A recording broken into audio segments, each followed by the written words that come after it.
it's going to be somebody I reach out to. Right. Yeah, there's a lot of shady publishers out there that they just prey on young new authors that just want to get their work out there. And they make a lot of empty promises. They're like, oh, we've got this marketing package and it will do. And I'm not, I've got to be careful because you do need to market your book, all right? But you want to make sure the marketer is reputable. There's a lot of, anybody will take your money. And one company that I work with, they're like, we've got this huge email list. I'm like, can I see the email list? Oh, well, no, we can't show it to you. It's like, okay, well, how do I know you're doing the things that you said you did?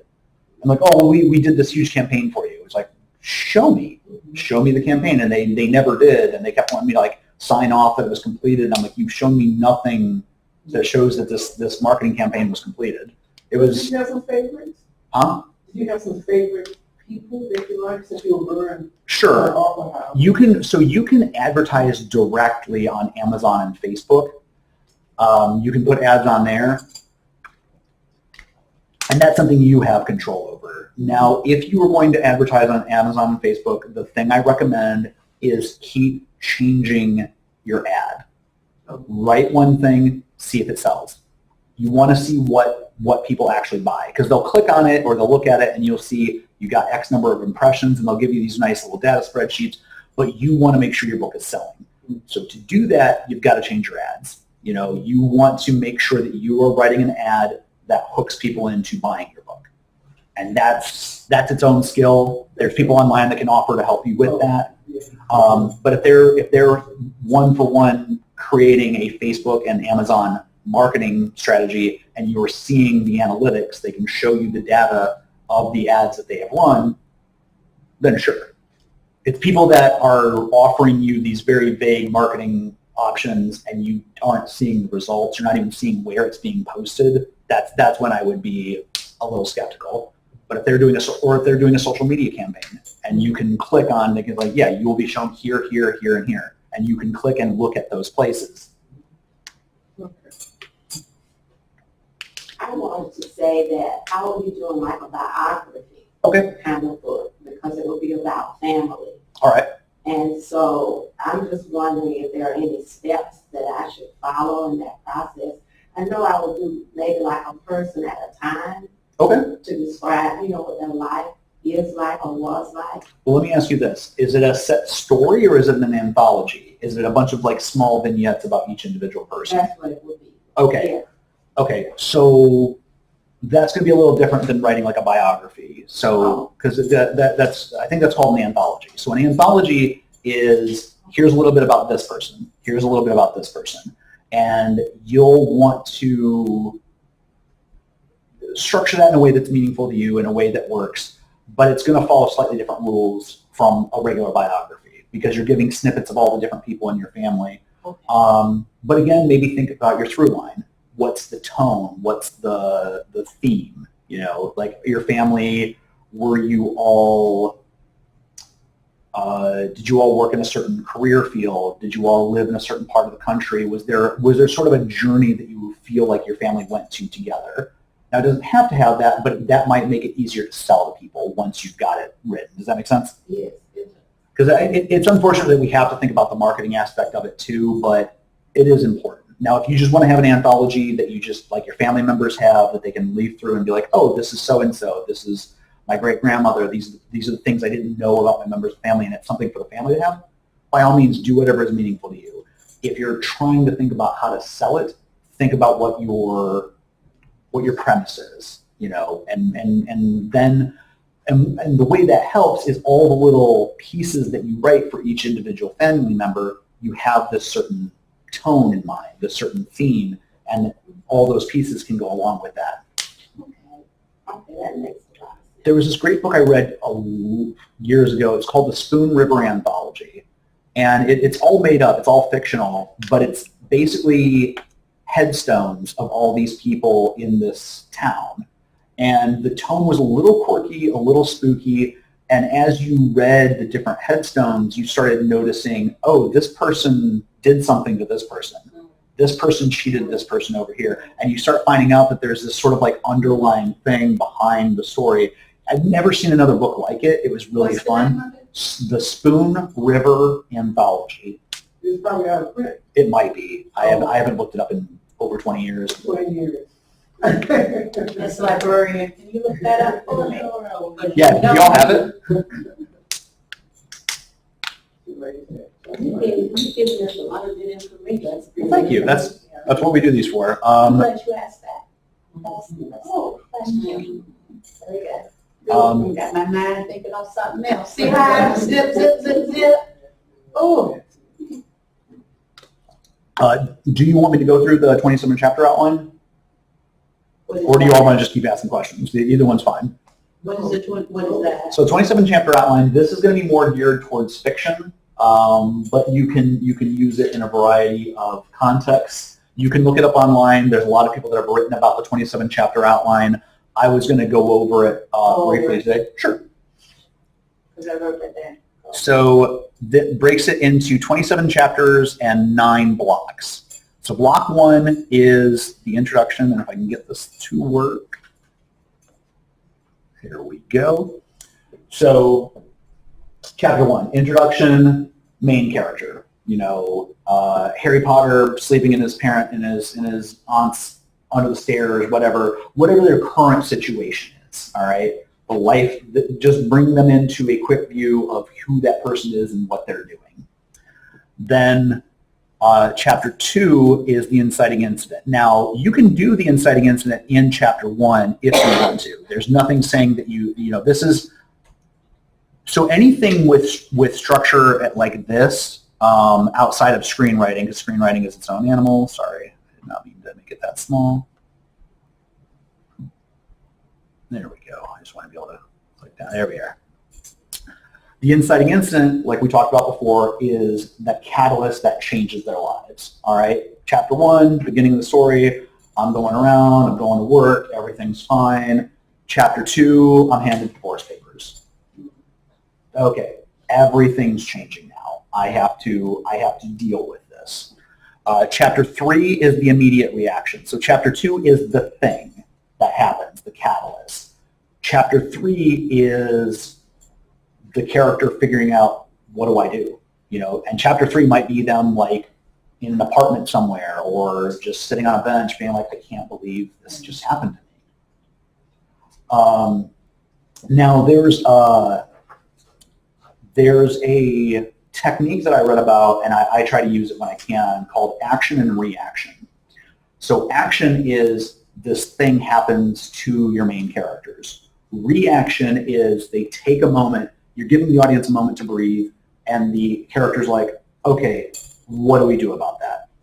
In suspense movies, action movies, horror movies, it's the moment where something just happened, they're figuring out how to deal with it, and then usually something else happens immediately afterwards. But you have these moments of breath throughout it, because if it was just action, action, action, it'd be too much.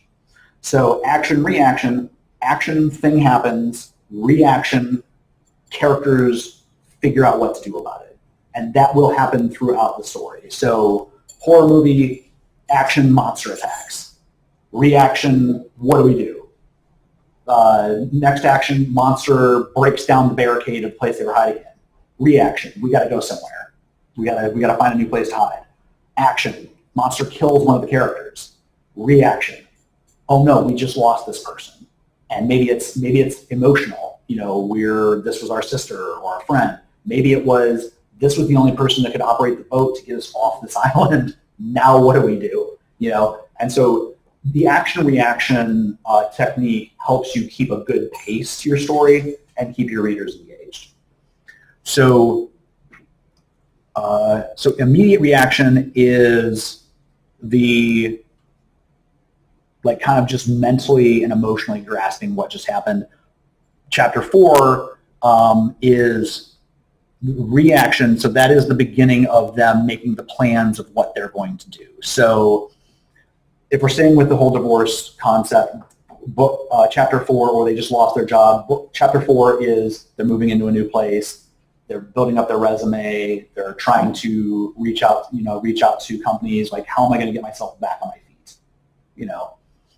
Chapter 5 is action. So chapter 4 was figuring that out. Chapter 5 is maybe them on the street handing out resumes, them talking to people, them going to an interview. things like that. If it's the, spooky premise and they're stranded on the island, the action is, okay, we've got to figure out something to do to get off this island. We're going to actively go find building materials, find a radio, find a flare gun, anything. So what they do has a consequence, and that brings you into Chapter 6. Chapter 6 is the consequence of their actions. Now, the consequences can be good or bad, but early on, you want them to have a setback.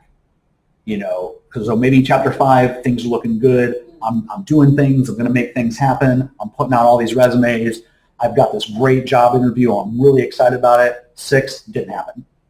All the stuff they thought that was going on, it's because it's too early. It's too early for the character to have their ultimate victory.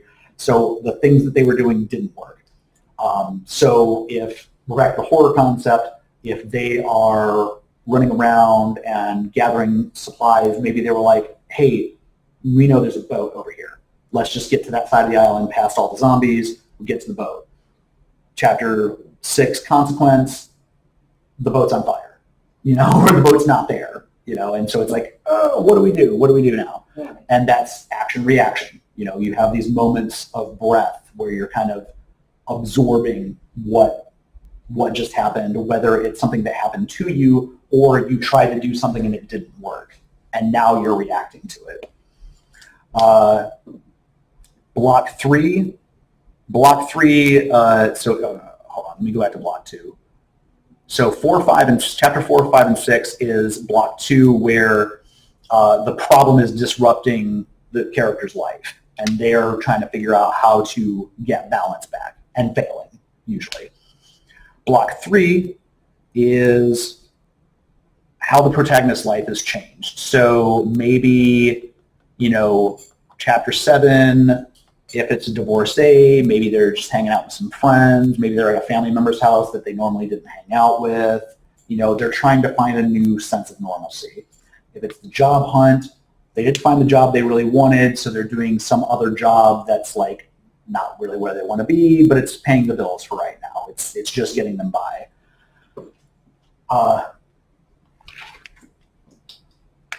But Chapter 7 is pressure. So something happens to add pressure to the situation.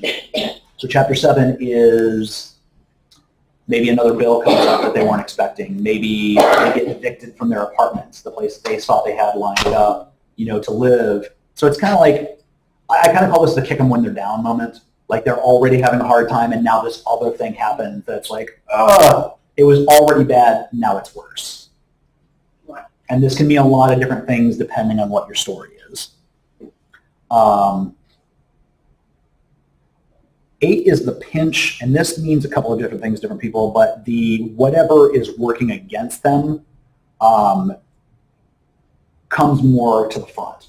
So let's say the job hunt, okay? Job hunt, didn't get the job they wanted, working this crappy job that they don't like, but they were a very successful lawyer back in the day.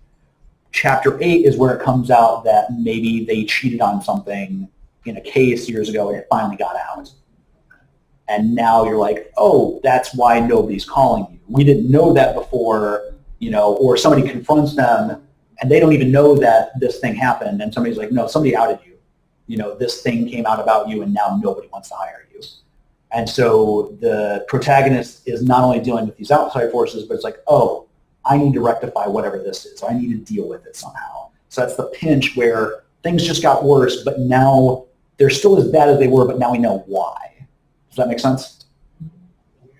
I know this is a lot. All right. And this is something that you can definitely, play with throughout your writing. And these moments could be more than one chapter.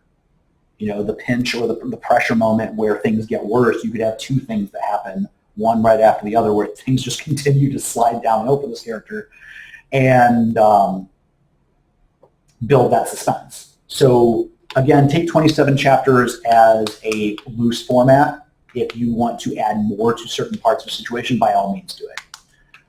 So Chapter 9 is the push.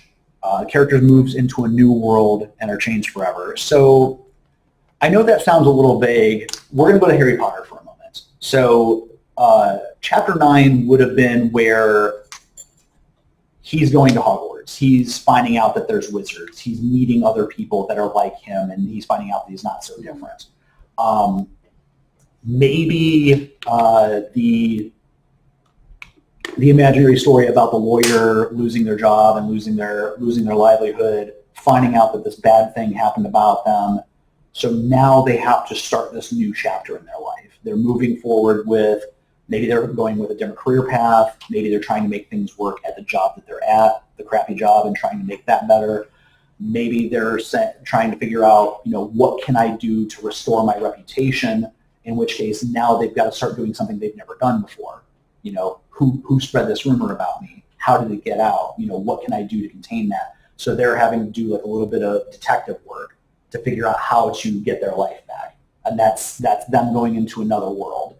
Another world is a figurative thing. In like a sci-fi movie or a fantasy world, it's very literal, like, Book of Narnia, they actually literally go into another world.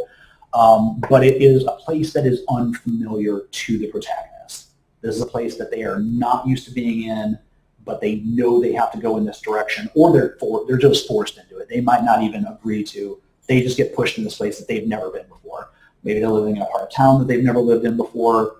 They're in a career field. They're like, I don't know these people. Nobody likes me here. I'm not good at this. I don't know what to do. But you're putting your character in a situation where they are uncomfortable and there are completely new circumstances for them. Does this make sense? Yep. All right. Then 11, fun and games. So fun and games, and we mentioned this a little bit earlier under promise of the premise, but fun and games is essentially the things that you told what you promised the story was going to be about. So if it's a comedy, it's the character messing things up at this new job. If it's a murder mystery, it's them starting to put together clues, and they're going to go out on the street, investigate, places where clues would be. If it is a personal discovery story, this is when they have to start digging into, they have to start looking up things from outside of their regular life, like in Black Panther. That would be where he has to go find out things about his family that he never knew about. He's going into a new world, America, completely different place. He's never really been there much before. He's learning things about his family that he never knew before, and it's making him kind of uncomfortable. So it's the fun and games is the promise of the premise. It's the same thing. It's giving the audience kind of what you promised them from the back cover of the book. Like here's the action. Here's the things going on. Here's the character doing the stuff that you expected to happen from picking up the book. Overall contrast. Now, there's a lot of different ways to do this, but chapter 12, old world contrast, is this is their life now. How is that different from where they were before? And there's a lot of ways you can do this. You could have, like, let's say the new job is a delivery job, and they stop by, one of the deliveries is to a law firm, and they maybe even know some people there, and like, oh, I don't want to do this. I don't want to be a delivery person at a place that I used to work with these people. But they drop off, and they're seeing, maybe they see some things about life in law firms that they didn't really notice before. Yeah, they're getting picked on and somebody makes a jab at them, but they also notice some things about the job that they either missed, or maybe like, oh, this doesn't look that good. Maybe this wasn't all I thought it was before. And that's that first glimmer of, if you're going for the self-actualization where the thing they thought they wanted, they didn't really need, then that's where that starts, is in chapter 12. Where they're starting to see, like, oh, this thing I wanted, there's some weird things about it, but you know what, I still really want that. They're not there yet. They haven't made that decision yet of, I don't need this, but the hints are starting to be there. Maybe if they're trying to get back together with an ex, maybe here's where we're seeing things about that ex that are maybe not so great, that the main character is willing to overlook because they're still in love with them, and us in the audience are like, it seems a little suspect. That seems like a red flag right there. Yeah, that could be the red flag moment. But so there's a number of ways you can do that. Block 2. In this block, the protagonist discovers the crisis of the new world. So now you've got to ramp things up in their new journey. So build up. Secrets are revealed. Murder mystery. You thought you were hunting down one murderer. You now find out, no, I think this murderer worked with somebody else. In the job, maybe they start finding out more about why their reputation got destroyed or who was trying to destroy their reputation. If it's a story about a family and the things that they're going through, maybe it's now we start on, maybe there's like an old letter in a shoebox somewhere that grandma wrote, and you read it that grandma never expected anybody to see, and you're like, oh wait, what is this? Who is this person? Who are we talking about? So it adds this new element to it, but it's elaborating on where you're at, where this new world is. Build up. So midpoint,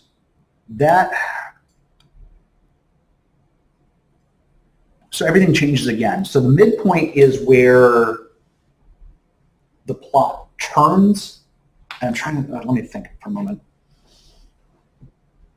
Because I don't want to describe this in a weird way. So if it's the,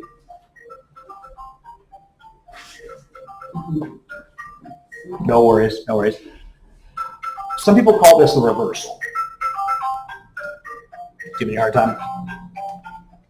I'm glad it happens to other people, because it used to be all the time. That's why I'm like, I thought I had, and when you try to, No worries. So the midpoint can also be called the reversal.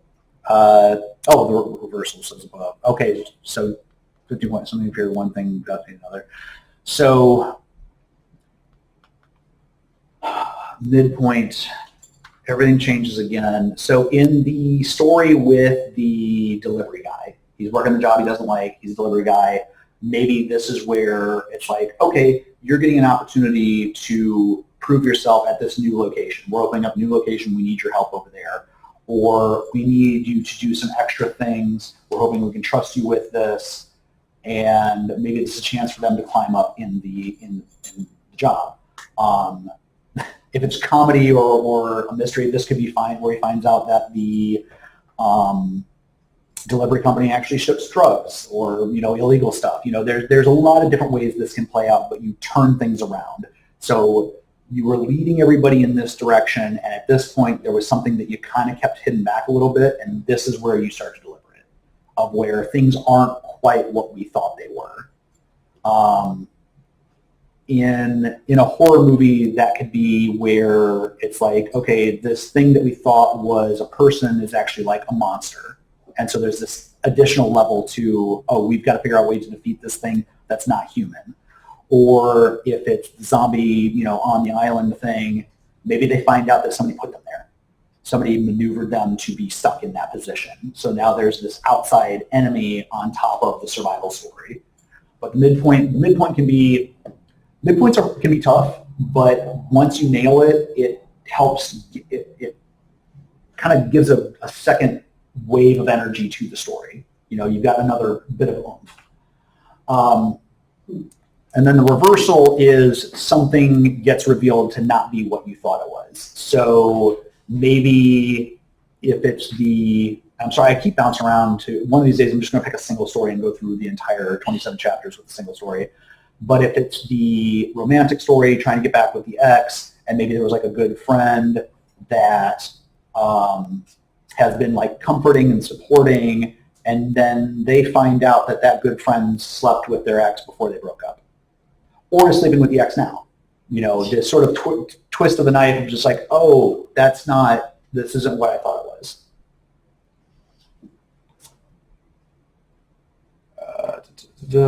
So brings us into block 3. Here, the protagonists dedicate themselves to finding a solution. Reaction. So whatever happened in the midpoint and the reversal, the characters decide how they're going to deal with that. We've got our delivery guy. It's kind of a weak premise, but it just, again, off the top of my head. you've got the delivery guy. He is deciding how to deal with the fact that he's smuggling illegal stuff, and maybe he talks to the boss and is like, all right, I'll keep doing this, but I need to get paid more. Or just figures out some way that they're going to deal with this situation that raises the stakes a little bit or makes things a little more interesting. And then 17 puts that plan into action. So 16 is a moment to like, okay, I've been running drugs all this time. I had no idea I was doing this. What do I do next? And then 17 is, I'm going to be the best darn drug runner I can be. They just really double down and they're just going to go for it because they're in this deep. And so 18 is maybe he's got friends, maybe he's made some friends in the organization. They all found out together, or he has to break the news to them like, hey guys, what we're doing is illegal. But if we really knock it out, we can make a lot of money doing this. Maybe we can even start a little side venture. But the team gets together and they're like, we're all going to work on this together. In the island zombie scenario, perhaps they rededicate themselves to, we're going to find a way off of here.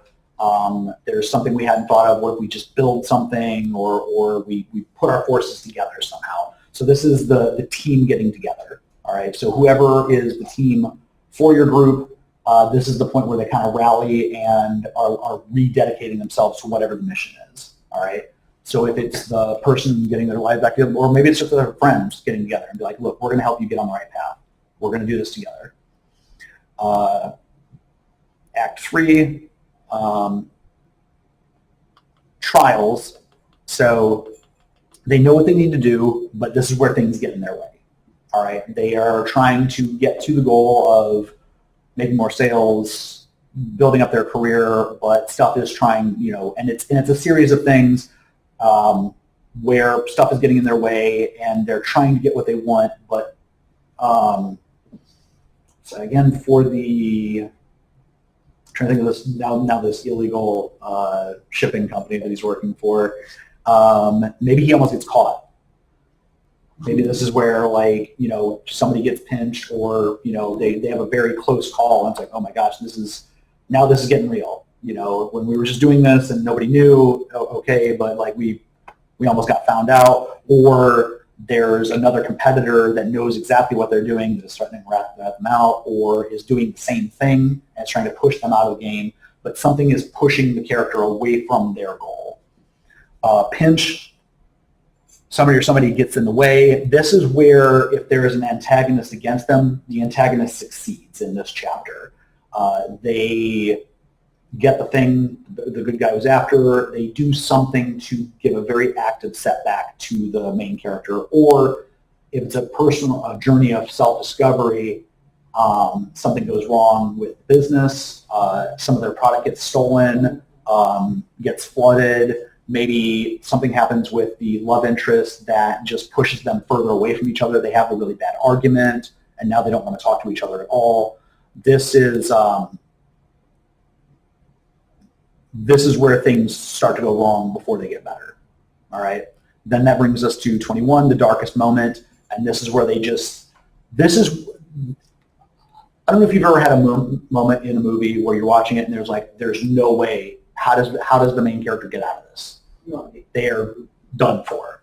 All right, that's this moment. It's called the darkest moment, where it doesn't seem like, one author put it, where they seem as far as possible from their goal, where it seems like there's no way they're going to get from here to winning. They got fired. Maybe the whole team got arrested and they're in jail now. If it's the zombie thing, maybe they fell into a pit and now the zombies are all above them and they're just, it's like a matter of time before they just come pouring in on top of them. It's everything's bad. 22, and this is where it gets interesting again. 21, all seems lost. 22, the power within. They find this reservoir of inner strength that they didn't know they had, or they pull from something they've developed throughout the story. So if it's self-discovery, it's maybe they remember something that somebody said much earlier in the story that they're like, oh, I get that now. I understand what they meant. Now I know how to use it. I was not in a place mentally to use it before, but I am now. Or if it's an action movie and main characters have been beat up, it's like, okay, guys, we've got to give it one more try. Or one of them discovered, let's take a martial arts movie. Martial arts might figure out a new technique. Like, oh, they've been beating this up because they do this. I'll do this other thing, and now I think I can win. I think I've got a chance. And it's that sliver of hope, it's that sliver of determination from your main character that gets them back into the fight, whatever the conflict is. Action, obviously, they go do it. They try it out.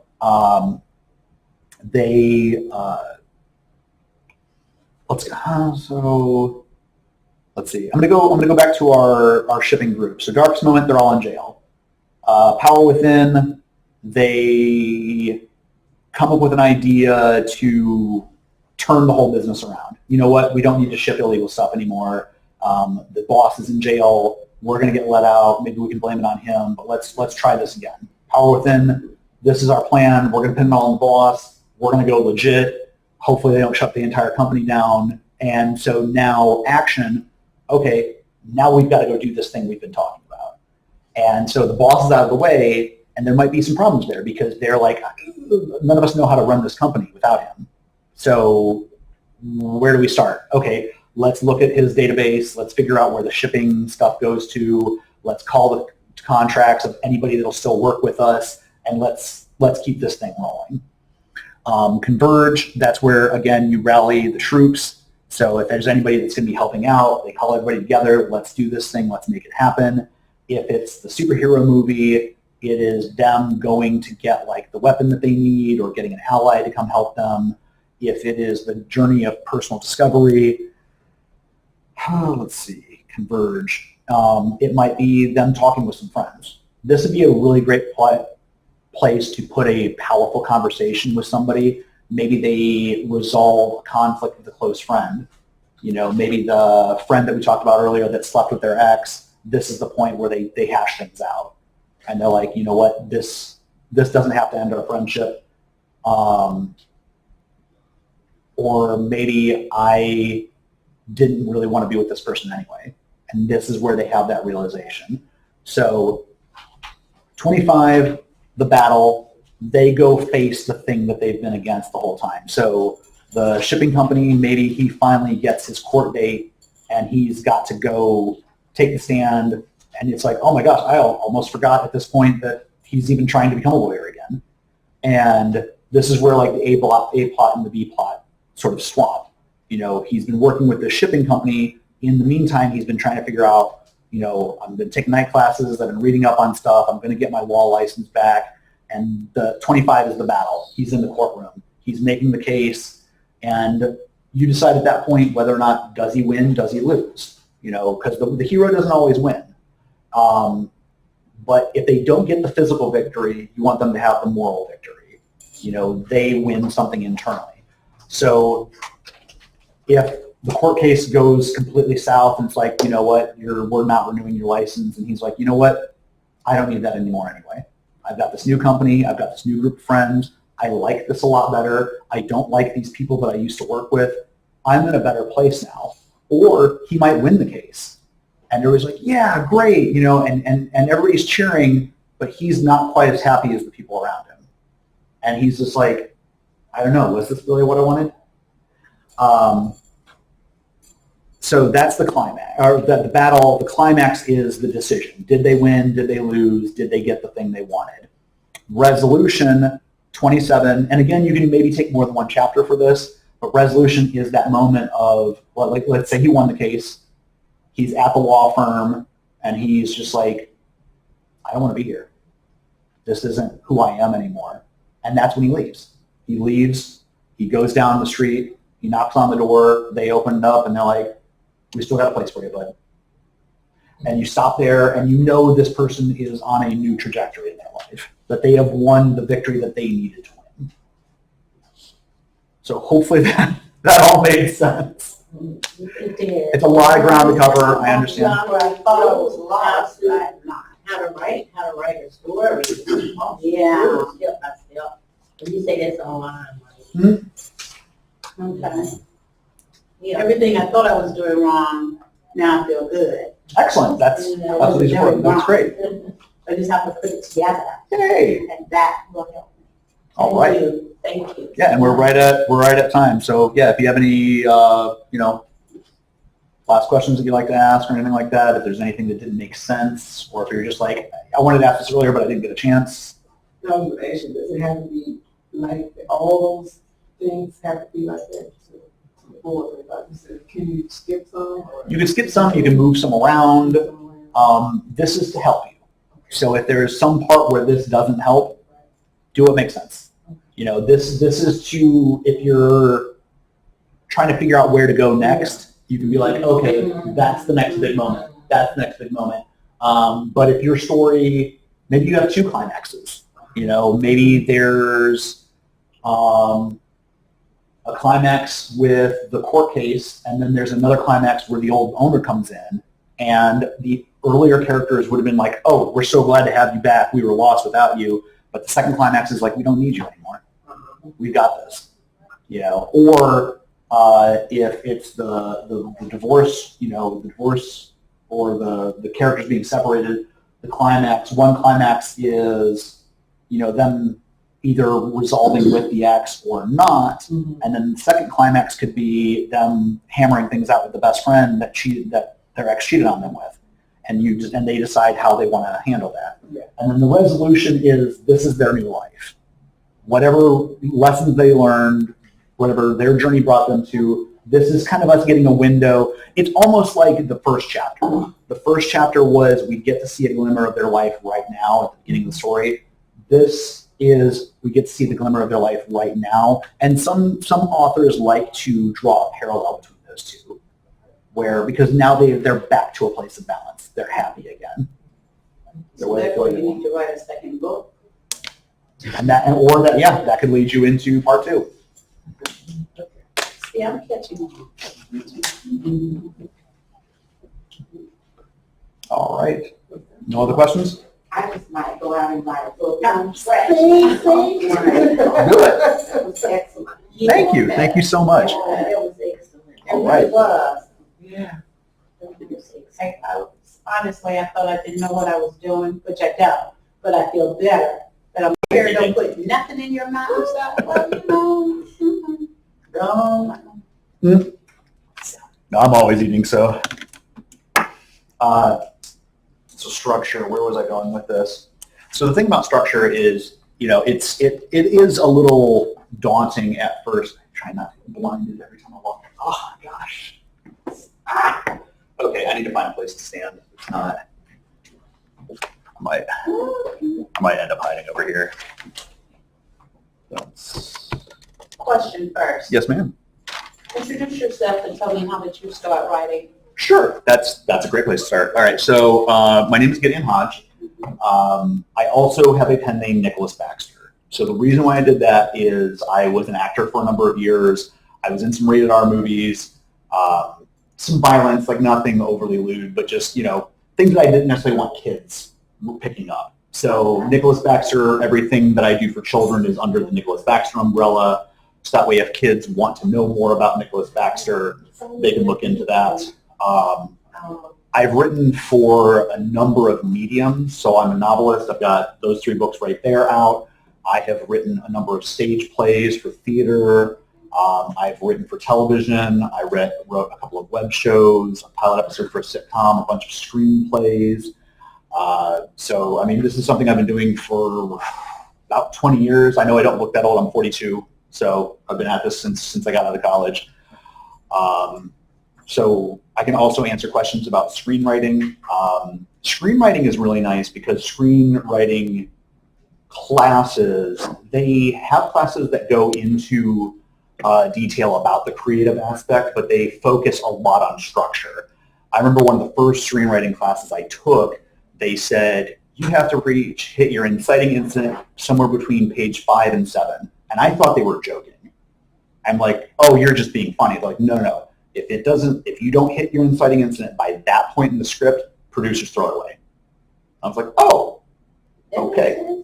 Yeah, it's a very, because they want to make sure that the narrative is structured in a way that they can sell. Because producers they're looking at, can I sell this? Directors are thinking, can I film this? But they're also looking for similar things.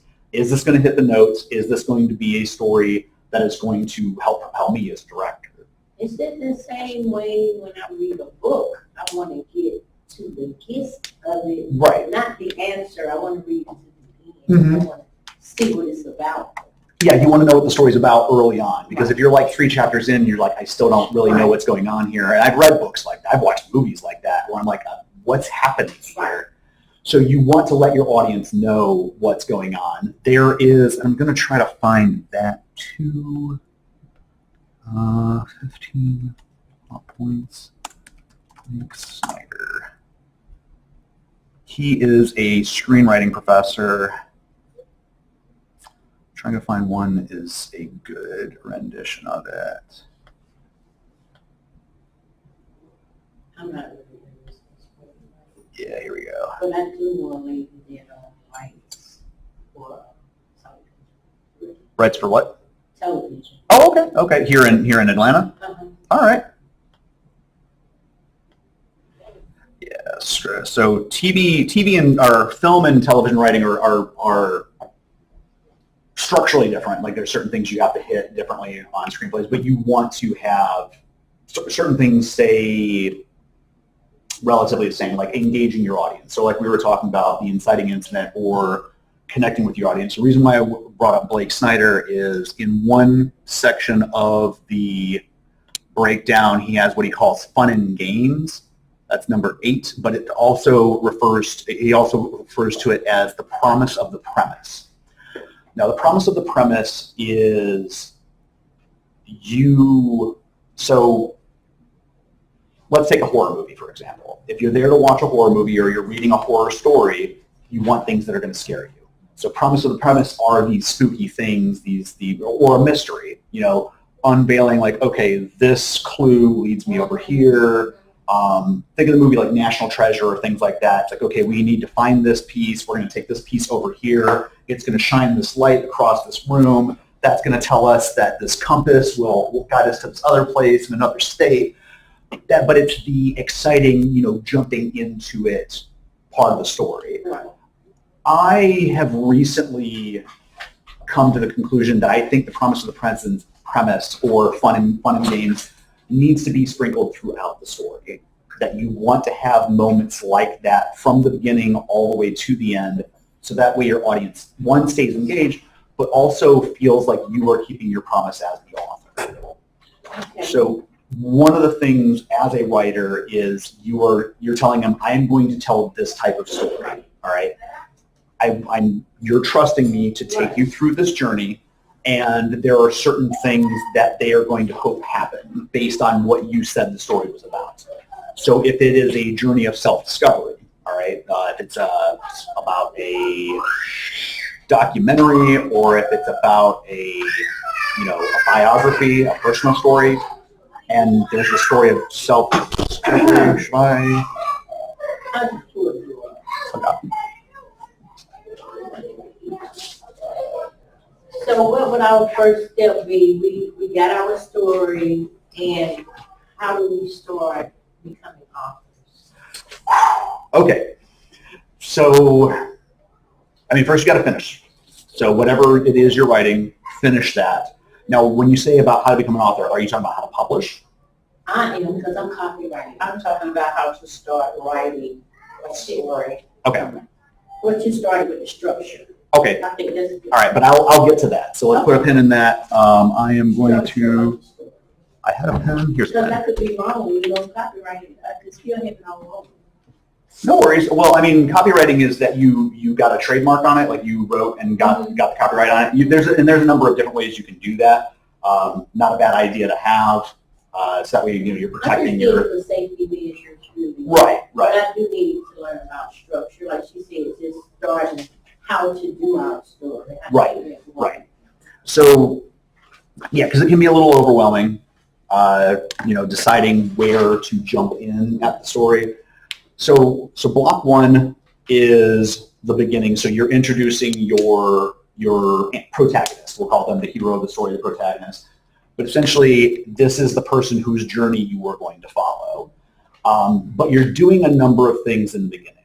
One, you're introducing the main character, all right? You're introducing the audience to their world, and you're showing some hints of their struggle, all right? So let's take, for example, they do this a lot in comedies where there's a guy that's going to be down on his luck and he's about to lose everything. And you see hints of that he's either way too focused on his job and he's ignoring his children, or he's flustered and he's having a hard time getting things together, and there might be some comedic moments there in that opening scene, but you get an idea of this person and the life that they live in. The inciting incident is where everything starts to change. So for that character, the inciting incident might be the moment they lose their job. And they're like, oh no, this career, all this time that I put in with this company, I expected this to be my retirement plan. I was going to stay with this company forever. That's gone now. Or if it's a story about a divorce, y'all remember Mrs. Doubtfire? Yeah. Okay, the inciting incident is when Sally Fields is like, I'm done. I'm not doing this anymore. And his whole, everything that he just, yes, because he just took for granted. That movie watches way differently now that I'm a parent, because like when I was a kid, I completely sided with Robin Williams. Now that I'm older, I see Sally Field's side of it way more. But so the main character, Robin Williams' character, everything's kind of been turned on its head, and they've now got to find this new life, and how they're going to deal with these problems. So what are some of the things that we're working on? You're working on a book, or? I'm working on a book, but I have so many different bylines, storylines, so I get lost. Okay. Something comes to mind, I write it down. Understood. But then when I go back to it to pick up where I left off, Right. I think of something else not pertaining to what I'm writing at that time. Okay. So I wonder. My brain is scattered. It's all over the place. So how can I draw everything in to just one topic, what I'm trying to write down? Okay. Let me come back to that. Did y'all want to tell me about what you're working on? I am going to answer that. Yeah, I got for my birthday from my son a story word. I guess it's an app or whatever. Okay. Yeah, and I haven't started on it yet, so I was just wanting to get some ideas about how I can do that. Okay, like how to generate ideas, okay, we can definitely cover that as well. Generate ideas. I have something similar to what she's got. Okay. So I write these stories, like I said, I got like 3 stories copyrighted. Okay. Since I haven't published, every time I go back to these stories, it's like, oh, I can change this. Uh-huh. Oh, I should have put this in instead of that. And then I can even come up with a whole new story from that. Right. So and that happens a lot. Basically, exactly. That's why I copyrighted to give me a starting point, and for safety measures. Right. Those are my stories. But every time I go back and look at them, it's like, oh, I should put this in. I should put that in. Or you don't I know forgot what to put in. first. Oh, you know what? I did that backwards. Right. It pretty much the same thing. Right. Besides the fact, I'm just copyrighted. All right. I need to. And are you working on anything currently? In my head, I am. Okay. No worries. We're all in different places in the journey. So. Oh, one other quick question. Yes, ma'am. Now, I've already informed my family members Uh-oh. that I will be using their name. Oh, okay. All right. Most people I know change the names. Other names All right. because they are unique within itself. But I know once I publish, as I said, once I publish, when they read this novel, They may have some thoughts. Yes. Should I change their names or? I would say so. But it's easy for me to keep their names like, so I can stay on track. Right. That's the only way I can stay on track. If I go to change a name, it just throws Well, me. you What? can keep it the same until you finish. Yes. Go back. Just change it at the end. Because here lately, any novel that I read, Mhm. every one of my family members' name is in that novel. Huh. Oh, okay. That you read or that you wrote? No. What I read, whatever novel, whatever book, I call my folk and I say, hey, Mom, I'm reading about Nellie. Her name is in the book. But if I call my brother Ronald Robbins, hey, Bruce, here's your name. So I figure, well, they can use their names. That's fair. I can. But your family gonna know It's that true. it's them. It's true. It's what you're comfortable with.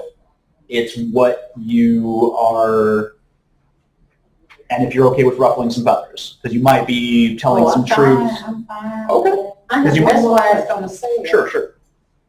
I write children's stories. Fun. So, do you suggest, as we start out, that we pick something easy for us or just go full-fledged? Because I believe I can write a novel. Gosh. I don't feel like there's a simple answer to that because children's books are fun in their own way. So like Casimir the Cat, that's my first children's book that came out about 2 months ago, but I've been trying to get that book made for the last few years. The formatting was awful, but I finally figured it out. I've got it. You might want to find somebody to help you with that. Formatting is can be challenging. At least it was for me. Okay, so that's your first book that you published? No. My first book is, so they're out of order. This was my first novel Okay. several years ago. This one came out about 2 years ago. Book 2 comes out next year, and then this one came out late this year. So what was the part about it? You say the format. The format. So I don't know if any of you have really messed around with Microsoft Word very much, or if have you ever tried to move photos around in Microsoft Word and you'll pull the photo and all these words will suddenly jump up 3 pages for no reason? Yeah. That was the problem, is trying to get everything to where because Amazon publisher, so that's how I published this one, was through Amazon. That's what I tried. Yeah, and they had all these, they wouldn't accept this file type, they wouldn't accept that file. So I had to keep playing with this over and over again to So get, you self-published. yes, for this one, yeah. Let's see. So to get the images, in the correct place, have the words exactly where I wanted them, I've been through It was just trial and Amazon publishing. I've been through that. Mhm. I tried that, and that's what I ran into, that problem. yes, I do not have a simple solution to dealing with that problem. I wish I I'm not did. gonna do that. Amazon has a lot of options. There's so many independent publishers out there right now, and each one of them has their own royalty structure, pricing per book as they're printing and things like that. So it's worth looking into a lot of different options. There's also a number of options for ebooks. There are some places that just focus on ebooks. So there's a lot of different platforms. As an author, it's much easier to get your work out there now than it used to be. I'm gonna let you get started. Okay, no worries. Do you need an agent? If you want to be traditionally published, yes, Yeah, I to my went to a understanding. publishing house here in Atlanta, Mhm. and the lady said, we'll take your book and we'll do all that for you, but it's gotta be our illustrations. They would not accept it, because my daughter is an art student. What was the name of the publishing? No, it's over off Miriam Boulevard. Huh, okay. But she would not accept illustrations from me, she said. So have you ever heard of that? So everybody got their own caveats. Like I talked to a couple of agents and they said that they would not represent anybody, or the publishers didn't want anybody where the artist and the author weren't the same person. Oh, wow. Which I was like, most children's book, it's one author and another illustrator. So Right. that blew my mind. Right. But so everybody's got their own criteria. Okay. And what's odd about the literary community is people will give you their opinions like they're gospel. Yeah. They will say, this is the way it is all the way across the board, and it's not. And So it is it safe to send our stuff out to magazines? oh yeah. Once you've got a copy of it, I would email yourself a copy. If you've copyrighted, if you've registered with the WGA Guild, Writers Guild of America, there's a number of places that you can copyright your work. But yeah, send it out. As many places as you can get published, as you can get seen, people that are willing to print your work, by all means. Yeah, don't be afraid to share your work out there. Okay, no worries. I mean, that's what I'm here for. So coming back to your question, how to keep track of all the ideas, all right? I don't have a simple answer, but hopefully it's one that's useful. In either sphere, I have actually written drafts up to book 5. I had written book 4 before I knew it was book 4. I wrote it, and then I stopped and I said, there's a bunch of things that need to happen before this. So I stopped, I went back, I wrote that one and the next 2, which I'm editing right now, but I cut a bunch of stuff. There was a bunch of things that I had written that I was like, it doesn't fit anymore. So one of the things I suggest is write the scenes, save them, give the scene a name in the file that you're saving so you remember very quickly what that scene is. It can be something like character dinner candlelight, something so you remember, you just look at it like, oh, that's that scene. Because some people feel like you just have to craft this perfect narrative from top to bottom. I look at more as putting a puzzle together. And you're writing these different puzzle pieces as they occur to you. And you might write these puzzle pieces out of order, and then as you're editing the novel, you're like, this scene could go great right here.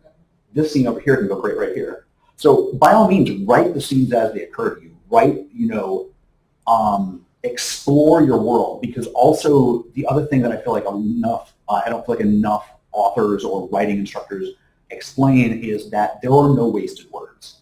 Just because it doesn't end up in the final book doesn't mean that you wasted your time writing it. Because the more you're writing about this world, the more you're learning about it.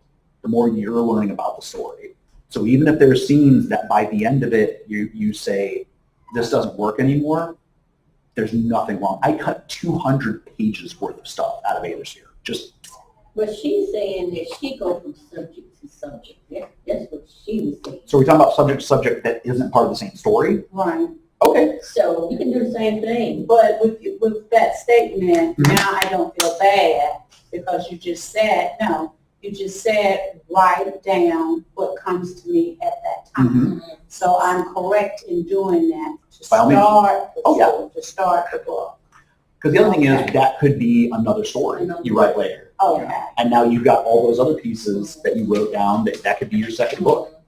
So once I go back and read through all these different scenes, then within my mind, that's how I put it together. Exactly.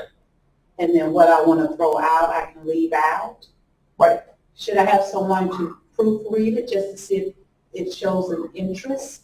That, and to make sure that it makes sense to an outside reader. Right. Because that's usually what I'm asking, is like, in my head, I know what the story is.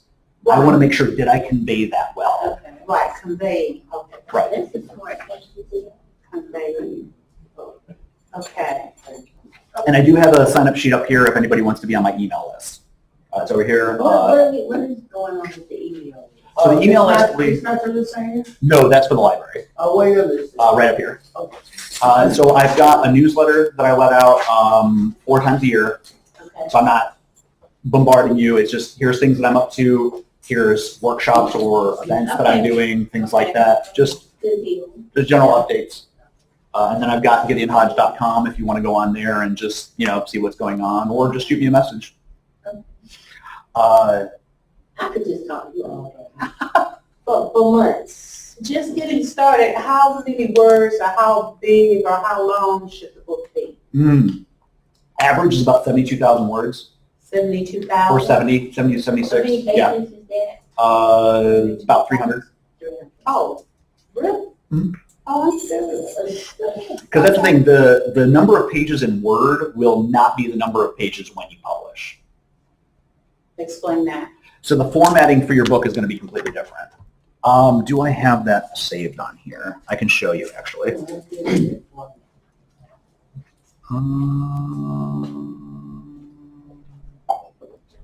Launch tech. No, that's my.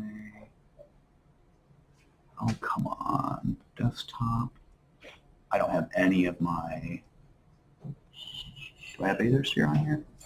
No. So I'll give you an idea. So let's say that the book that you're writing, or if you're writing in Word, it's for a page this size, okay? When you format it for the book, the page is going to be that size. Oh. So it's going to shrink things. It's not going to shrink everything down. It's going to condense the amount of words per page.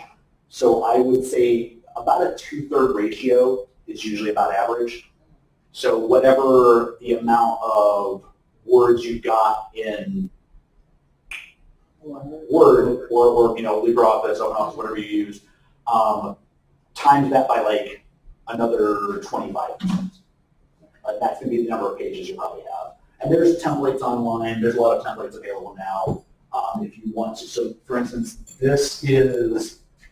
did this one because I wanted this one square. So this is 8 by 25 times 8 by 25. This one is 6 by 9, and this one is 5.5 by 8.5. Let me ask you a quick question. Sure. This children's book in the middle, even any book up there, you did this children's book yourself. Yes, ma'am. So the other two books you had someone publish those for you, do all the work. I mean, I did the formatting, and then somebody else did the cover.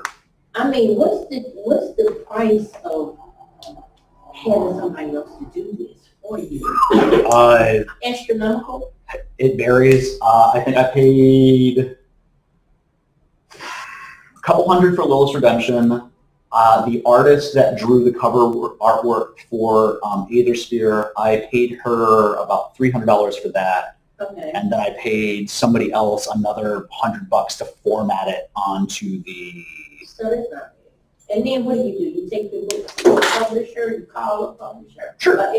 You can contact agents. You can contact if there are publishers that will take you without an agent. So if you want to talk to a publisher directly, if they do that. So you get this book formatted, drawings and everything, and then you send it out to a publisher. Mm-hmm. Well, initially you send a query letter. Query letters are their own skill.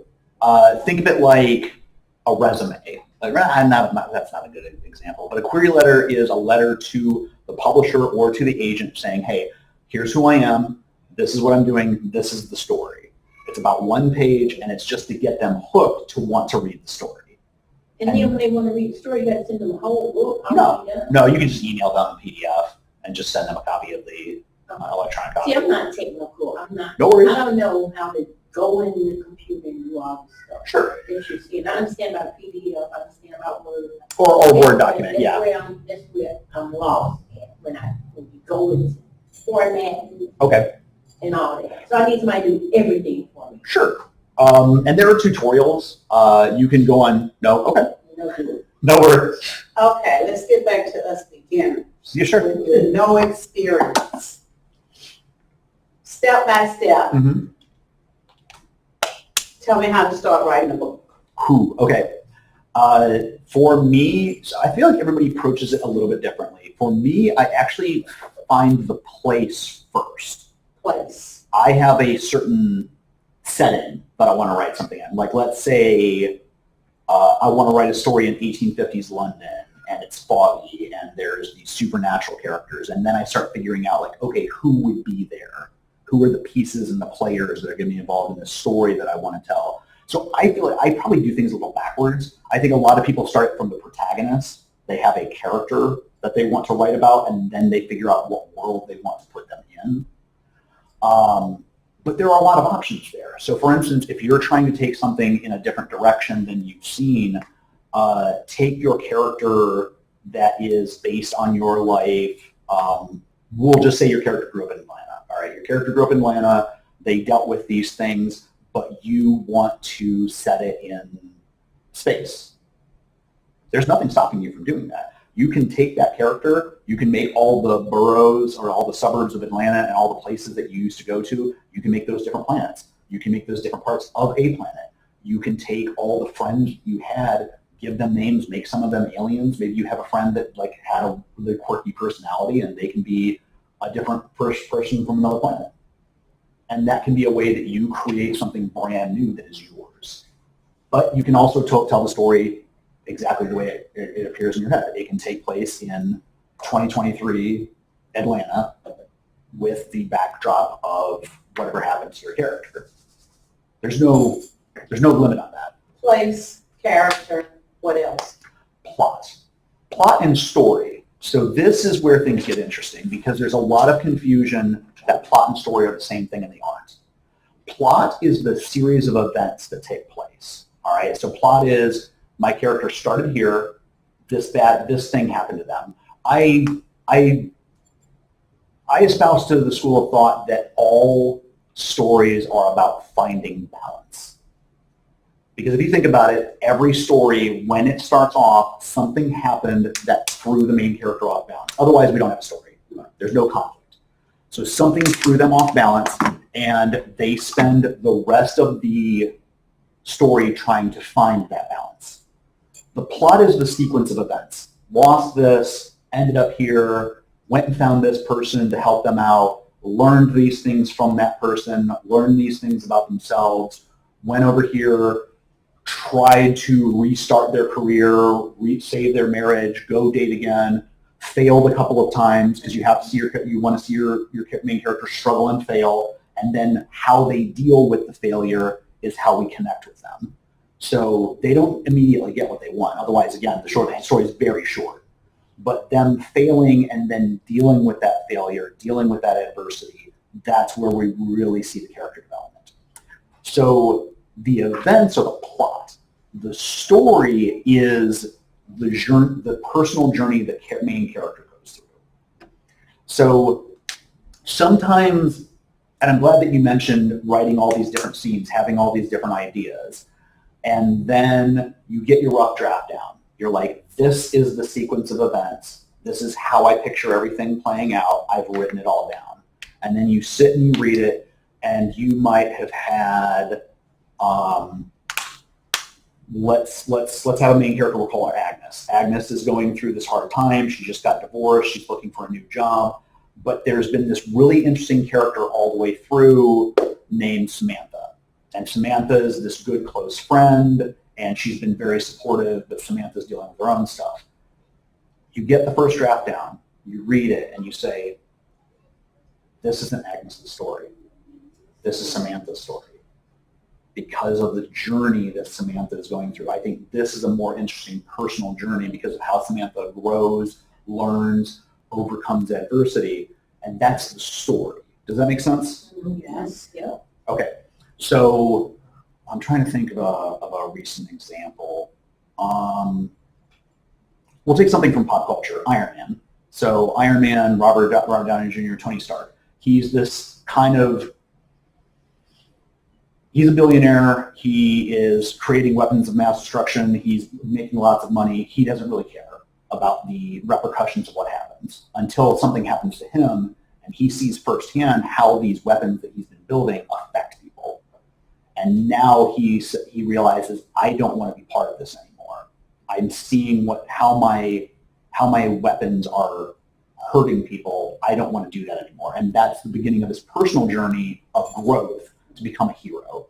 To be like, I'm going to protect people. I'm going to create this suit of armor, and I am going to become a protector of people, and I'm no longer going to make money off of weapons. In fact, Stark Industries, by the end of movie 1, he declares, we're not making weapons anymore. We're going to get into energy and robotics and all these other things, but we're not making weapons anymore because of his personal journey. And so that was his growth throughout the course of that story. Trying to think of what are some of your favorite movies? I keep using movies as examples while we're talking about books, but I feel like movies just give you like a kind of a visual. Black Panther. Black Panther, there you go. So Black Panther is, he has a personal journey that he goes through. The sequence of events are, is Killmonger in the, is Michael B. Jordan in the, he's in the first movie too, right? Yeah. Okay, so he comes in right off the gate. So T'Challa in the beginning of the movie is king. You know, his reign is unquestioned, and then one day somebody steps in and says, "I'm taking this from you," and he doesn't know who this person is. But he loses to him, has everything taken away. Has everything taken away, and then has to go on a journey of self-discovery. Who am I without my powers? Who am I if I'm not king? Who is this guy? And are his claims real? You know, and then he has to go find out things about his family that he didn't know. He didn't know that he had this cousin and that his father's brother had been left in America. And so he goes through this journey of self-discovery, of discovering all the things that are outside of Wakanda that he had never dealt with personally. And Killmonger represents that. So that's the other interesting thing about having a good antagonist is antagonists have gotten very sophisticated in the last couple decades, because I feel like back in the day, the antagonist was just a bad person that wanted to just do mean things, and you know, we need to stop them. Killmonger, the problem with a character like Killmonger is he made sense. You know, he was angry. Yeah, he was. I mean, Michael B. Jordan is an amazing actor, but he's angry and he wants to lash out at the world. But you get the explanation of why he feels that way, where he grew up, watching people suffer, watching people like him suffer, and he's like, we're going to stop this. We're going to turn the tables on everybody else. So initially, you're saying we need memorable characters. Memorable characters are great, yes. You definitely want to have memorable characters. An easy way to do that is just people that have been very memorable in your life. You know, people whose voices you can hear very distinctly and the things that they did that made them unique. You can also create characters from fiction and have ideas of, like, what if I took this idea from this movie I saw years ago, but give them the personality of this other character. You know, you can mash things together in your head because nobody knows where you got the idea from. So before you get to ending, how do you get to ending your book? Does that have to be a catastrophe? Does that have to be a love interest? A hard place when you want to. How do you pull everything in? Right. Because you can keep going and going and going and going, but you need to cut it off somewhere. Somebody dies. Right. So how do you know when it's time to end? Sure. So I'll focus on the climax first, and then we'll get to the ending. So the climax is the point of highest action. In a superhero movie or, like, a Zorro flick or something like that, it's the main battle between the good guy and the bad guy. In more personal stories, it's the part where the character is faced with the thing they thought they wanted the entire time. And you as the author make a decision of, do they get that thing that they wanted? In which case, it's their struggle to get that thing is the climax, the final, maybe it's the test they have to take, you know, to become a police officer or a lawyer or a doctor. Maybe it's spending X number of days out in the wilderness to prove to themselves that they can survive, you know, whatever that personal trial is for the character. But the trial has to be meaningful to the character. And that's where you get into things called like stakes. So stakes are what is at risk. So what is at risk for the main character if they fail? You know, if it's a personal growth, you know, journey, will this character slink back into the person they were before and not grow? You know, all the growth that we've seen them make, there's this catalyst moment where it's make or break. Are they going to become a new person, or are they going to go back into their old bad habits that led them into the problem in the first place? So the climax is the resolution of the personal journey. And that means a lot of things to a lot of different people. For instance, in certain movies or certain stories, it's the main character loses. The main character loses the final confrontation, but then they take a step back and they say, I didn't really want that anyway. And all the things that they learned, all the growth that they made throughout the story is that personal power to say, this doesn't have control over me anymore. And so that's the victory. Does that make sense?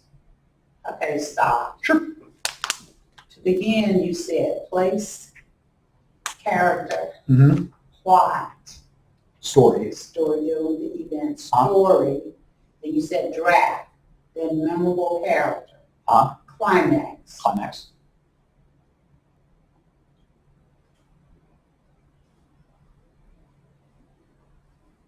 All of this has to take place in the book. You want it to. It's a lot, I know. But each piece can be tackled individually. You don't have to tackle the whole thing at once. Okay, so my different parts and bylines, that's where all of this will come in.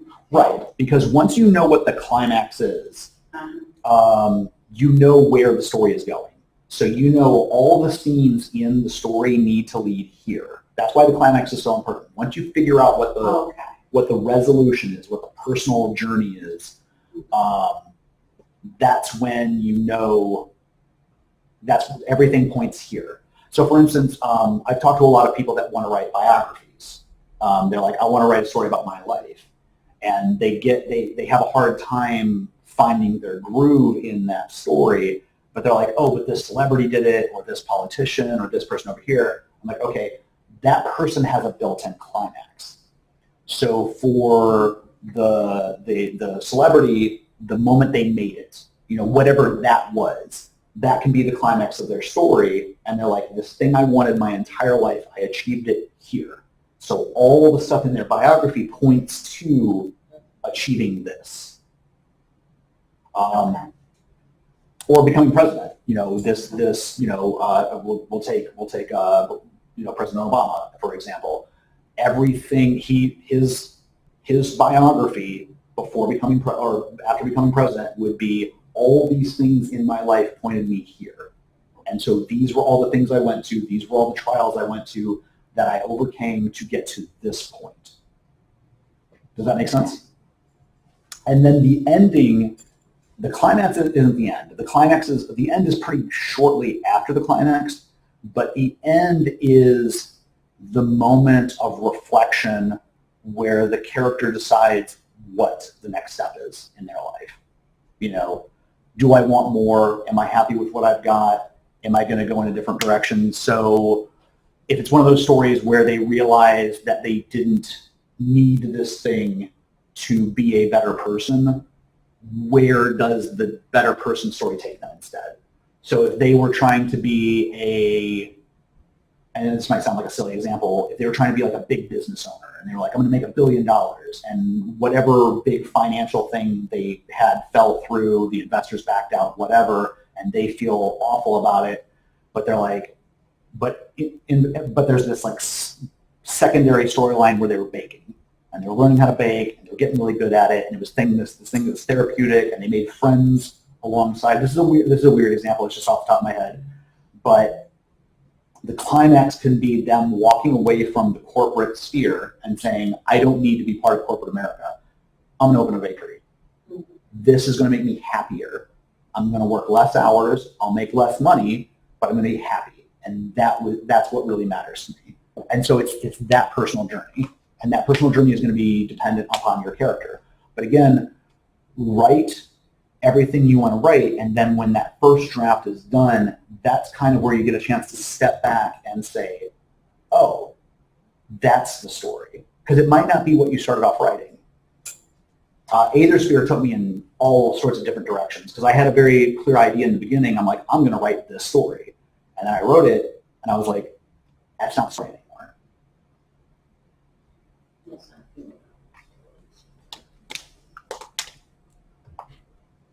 So initially you need a byline. Am I looking at this differently? No, byline isn't bad. So that takes me actually to somewhere that I wanted to get to in going over. Let me make this a little bit bigger. Because I start out writing the book.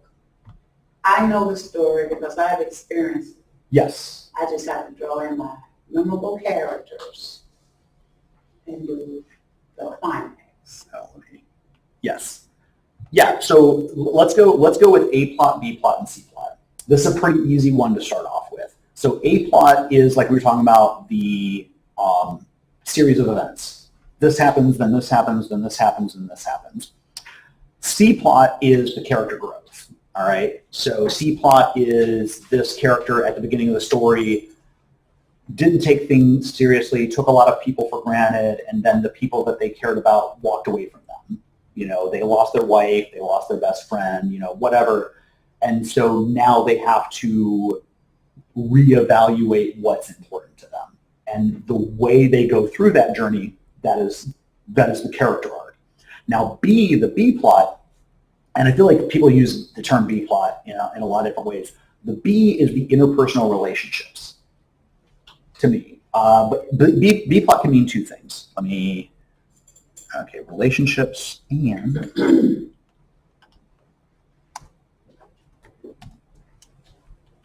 subplot. So I'll hit relationships first. So relationships are, again, the interpersonal relationships that character has and the importance that they attach to them. They meet people throughout the course of the story. They learn things from those characters, either through that character mentoring them or through them experiencing the thing together, and that's their buddy that kind of helped walk them through that.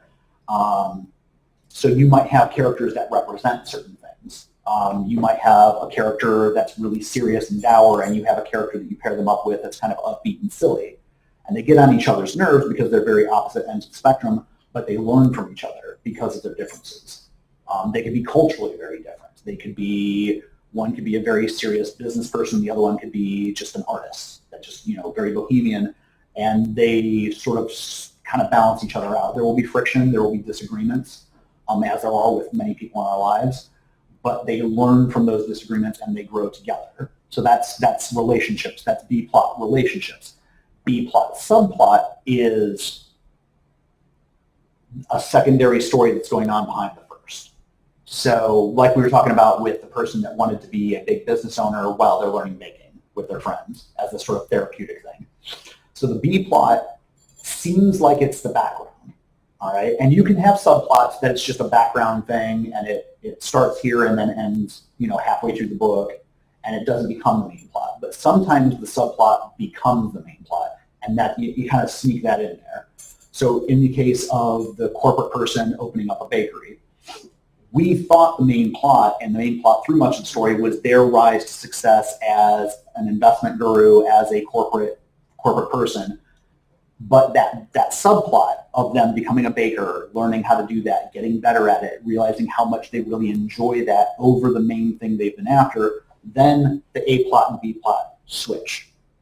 And you've seen stories like this where there's this secondary thing the character's doing. It doesn't seem as important at first, and then there becomes more focus from the character on that. And then by the end of it, the character realizes, oh, this thing I thought I wanted, I don't want anymore because I learned so much from the subplot, from the relationships. And the relationships help that character learn what's really most important to them, or some other way help them achieve their goal, or stand in the way. You can also have characters that even though they're not the main antagonist, they can be like, you really shouldn't go chasing this dream. It's silly. You need to go do something more responsible. This person you're trying to repair this relationship with, were they really that important in the first place? They're kind of not a great person. I don't think you should bother with them. But to the main character, this is what is most important. So it's about what means the most to the character and then making the challenges throughout the story as personal as you can.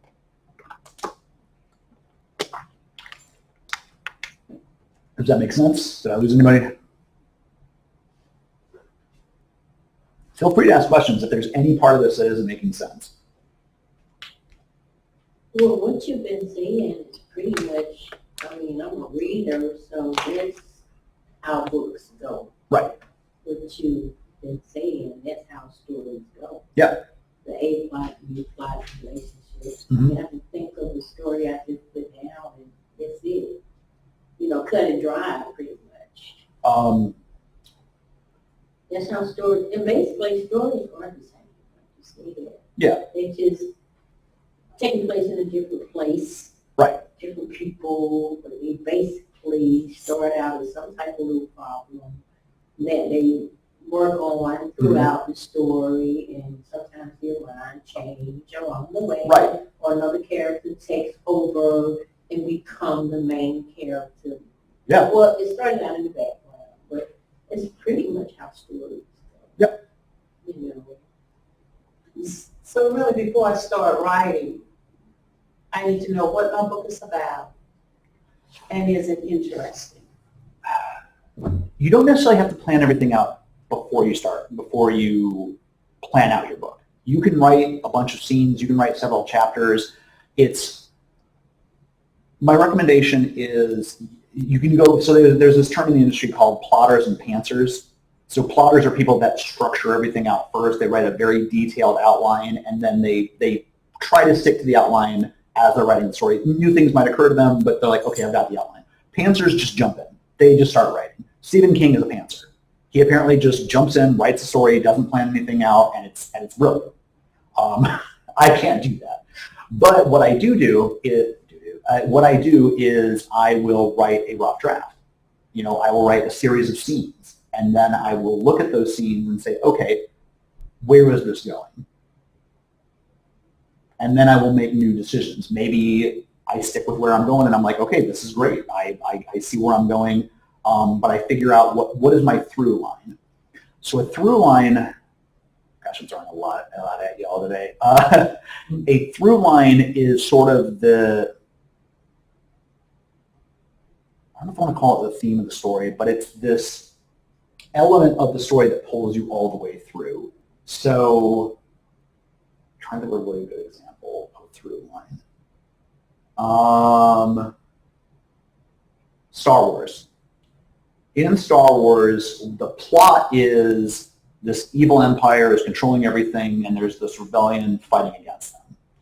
There's a bunch of B plots, though. The C plot is Luke's personal journey of becoming a Jedi and fighting back. But the B plots, which is, to me, the through line, is the idea of your relationships with the people closest to you. His relationship to Leia, his relationship to Han, him learning what his relationship is to Darth Vader, and how all these things matter to him as a Jedi. Because he, at the end, forgives his father. There's that touching moment in the third movie where there's a reconciliation between him and the main villain that we've been afraid of the whole movie, that's just killing everybody, and we see this human element to him. So a through line will help you kind of pull everything along, because you're like, okay, everything fits with this tone, this theme, this premise of a central story. Hopefully I didn't lose anybody. That makes sense. Okay. Who do I get to read the book? You Do I get there. pick somebody that I know reads, or do I pick someone who I know does not read? I would have a handful of readers. I would have somebody that's not a habitual reader and see if they like it. Have somebody that is a habitual reader, ask them if they like it. If you know anybody that is a copywriter or an editor, you can hire proofreaders that will read the book for you and then give you professional feedback. Proofreaders, there's a wide variety of proofreaders available online, and each one of them charges their own rates. There's not even really a set standard for what that costs. But I think having proofreaders is good because they will give you feedback, and a lot of times they'll give you feedback that you weren't expecting. They'll say something like, oh, this was my favorite scene. And you're like, that's your favorite scene? Or I want to know more about this character. And the main thing, at least for me, that I want to know from my proofreaders is it keeping you engaged? Do you want to keep reading? And does it make sense? Because proofreaders will sometimes give you advice of like, you should change this scene. You should change this character's name. This is your story, all right? If that sounds like a better idea to you and you're like, hey, this work, that is a better idea, let me try that. But if it doesn't, this is your story. Did it make sense?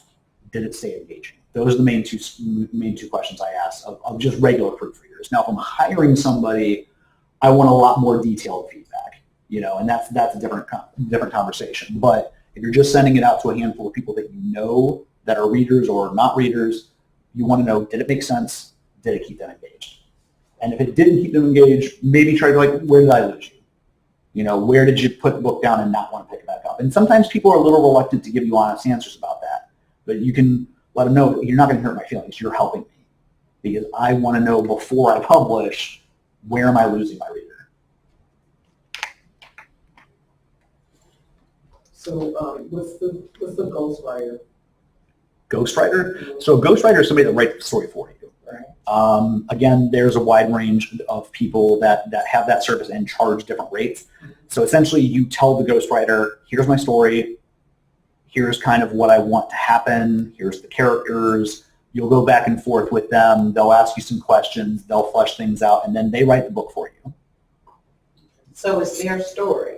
It's their story, but you hired them to write it, so you publish it as your story. It's your story. Yeah, it's your You story. gave them, You get, but They are writing the book. right, they're writing it for you. yes. You gave them the idea of what you want the story to be, what you want the book to be, But the ideas are coming from them to compose the book. but you're gonna be talking to them once now. Like if you say, I want to look But about if so, as long as you have the agreement in writing ahead of time, and you've compensated them in whatever way for their services, that there's people that are happy to do that are happy to ghostwrite for other people. I mean, when they You're not taking anything away from them. would you say, I want to book about a red moon, and I go hire a ghostwriter, and he write a story about a red moon without my input? Is that what you're saying?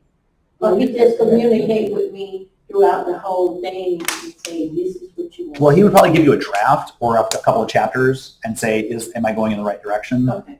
Go ahead. Oh, sorry, go ahead. No, I was gonna say, you would give him that, the ghostwriter. I give him the idea, Yeah. right, and he write the story for me. Right. Okay, But so that's your who story. published it? Whose name goes on the book? The ghostwriter and you? No, just you. That's why they're called a ghostwriter. You never hear their name. But you have to compensate them for writing Yes. the book. Yep. Oh, no. And then Because that's the thing. As the publisher, you're taking the risk. So if you're the one that pays them $5,000 to write the book, they got paid. They made their money. They walked away. Now you've got to see, can you recoup $5,000 of sales? So, it can save time. It can. And if you're not real skilled in the word. Sure. Oh yeah. A lot of biographies are ghostwritten. That somebody else wrote the biography for them. A lot of TV shows. You have one person that came up with the central concept and they're the producer, but there's a bunch of people writing the story. Well, they're all credited, so it's not technically ghostwriting, but people hire other writers all the time. I've been hired out. Yeah. So can you hire somebody to do your book on Amazon, or Amazon just, you give them your story and they'll do the formatting and all that? Oh yeah. Yeah, there are people that'll format for you, they'll illustrate for you, they will write the book for you, all of that is available. It's what your budget is. Well, let me ask you another question. Sure. If you go into a physical publisher, Mm-hmm. you go to the publisher and they do the editing, or you have somebody edit your book before it goes? Is it the publisher, then the editor, then your print? So some authors do their own editing, just edit everything So for I themselves. the publisher, I say it's already been edited, I edited it. give it to you. Right. I just- Now, the publisher may want to do further edits, Okay. and then that's a conversation for you two to have back and forth of what you're comfortable with them changing or not comfortable with. But also, I would maybe recommend early on pick your battles, because if they're like, hey, we're ready to hand you a contract and we're ready to put you in 1,000 stores, but we need to get rid of this scene, you're like, oh, I really like that Right. scene. So you But- pay the publisher, I pay the publisher to take my story and put it in. Not a traditional publisher, no. A traditional publisher will take the book and put it in stores for you. And just pay me. Now, if it's an online publisher that they are just essentially just printing the book for you, then that is something that you pay for, but you usually just pay for the printed copies. If they're charging you for stuff beyond that, I would maybe just look at a different online publisher, because online publishers now, they should just be printing the book for you. Now, they might offer services like formatting, design of the cover, things like that. You know, they'll charge for that, but above and beyond that, if they're charging you to like put your book on their site or something like that, I would maybe look elsewhere. But a physical publisher would take my book, give me a contract, Mm-hmm. we do it. Yeah, and then they're going to put it out on X number of bookshelves and things like that. Cool. Yeah. Then how do you pay percentage? How do I mean, there's a wide variety of contracts. So you've got what are called royalties, which are a percentage of sales. So if you get 20% royalties, that means, let's say the book is $10. Every time it sells, you get $2 out of it. This is another 80-year-old question. It's rough. That- Yeah, I know. It doesn't seem like a lot of work. That's why a lot of authors, That's why people self-publish. well, that's also why authors have books printed with them. Because I make way more book money off of books that I sell in person than the books that sell online. Because the books that sell online, I'm getting the $2. For those, I'm getting whatever I paid for printing, and then anything above that You get is mine. your price. But I've also seen people, I'm kind of like letting y'all see behind the curtain on this one. So I see people do Amazon, and then I hear them talk on the radio and say, well, you go to my website and you can get my book. mhm. So I do that too. Yeah, I have my store set up online, and they are copies that I send directly to the purchaser. Yeah, whoever bought it. And so that's less money. I mean, that's more money for you, right? Yes. Oh yeah, and that's why authors do it. 60% more. So I would say, $10. yeah, I mean, definitely, I would say I'm trying to make above 50%. Oh, well. All right. Whereas if I'm selling on Amazon, I'm making like 20%. Yes. Yeah. Oh, okay. While we're on that, this is something important to remember. There is something that the United Postal Service does called media mail. Media mail is only for shipping books, but it keeps costs down for shipping. Media mail is somewhere around $4, but you can ship pretty much anywhere in the country, and it's only $4. So just when I have my online store, I find out what the media mail rates are, and that is what I charge for shipping. Okay, so the person pays for it. But you have to ask for that when you go to the post office. You have to say, I'm sending this media mail. So, But media mail will save you a lot of money. so you do. I go to Amazon, I let them do the formatting, do my book for me, Mhm. and then I can order how many copies I want. Yep. I can sell them personally Yes. myself, or I can tell my friends, you can go to Amazon and read it online, or whatever. How your friends to go to your site? I mean, if I ever got a website, I would need somebody. I'm grabbing my bottle of water. Grab it. There you go. Go there. I mean, all these people, finding young people, they just set this stuff up. Well, I mean, They can do it, but they don't stop and take time to do it. I got you. Well, but like we mentioned, you can hire somebody to write, you can hire somebody to edit, you can hire somebody to make your site. Of course, I could do that, but you know, when you're on fixed income or whatever, Mhm. everything. Understood. You Understood. know, I you know. gotta do all That's that you can true. do for yourself. I call on my nieces and nephews. Well, I don't call on my young people because they doing whatever, and then they say, yeah, I'll do it for you, and then you gotta call me again. Are you gonna do it for me? You just wait. Okay, one more last question. Sure, sure. Oh, Oh, I mean, okay. all the questions. So, what's AI doing? Uh, I don't know, come on, because we can use What does AI. AI do? so And AI, do so much. yeah, it can, but so the thing is, AI is analytical. So what AI can do is AI can help you structure things, but AI is not creative. Mhm. AI, even if it does write something, it writes by pulling from a lot of different authors that it has scanned online. But the thing I was curious about this, so I did mess with an AI program, and I said, try to write this scene. The thing that I found that AI does is it thinks like a computer. And it is computer, and what I mean by that is it is trying to solve the problem in the most efficient way possible.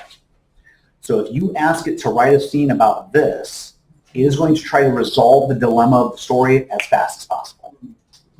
So you're going to get like a 1.5-page story where your whole novel is like, well, no, they did this, blah, blah, blah, done. Everybody's happy, everybody went home. But that's not a novel, that's not a story. Okay. So it's not good at writing conflict. It's not good at writing struggles or failures or things like that. So that creative element is largely lost, and I don't know. I mean, AI is very new. We'll see what AI can do in coming years, but at least as of right now, it does not do those things. It tries to resolve the scene as quickly as possible with a neat little bow, and that's just not engaging writing. That's a good question. That's good information. Sure. Yeah, we're safe right now. Okay. Because they make like AI to just really just write anything. And they try to sell it like that, Yeah. promote it like that, but it doesn't. It doesn't work that way. Okay. That's a good question. Thank you. Sure. Yeah, no, the human element of writing I think is still very safe. We'll see how sophisticated AI gets in the future, but at least as of right now, it thinks like a computer. So right now we should get our books out. Yes. In another year, AI might be turning. I would say 5 to 10. I think we're safe for right now for the next couple of years. Yeah, but again, AI, I don't know how fast AI can learn. You know, I don't know what changes will happen there. But there's also people that just always want that human element. You know, there will be a certain number of people that will like the novelty of buying an AI-written book, but most people would rather know who the author is.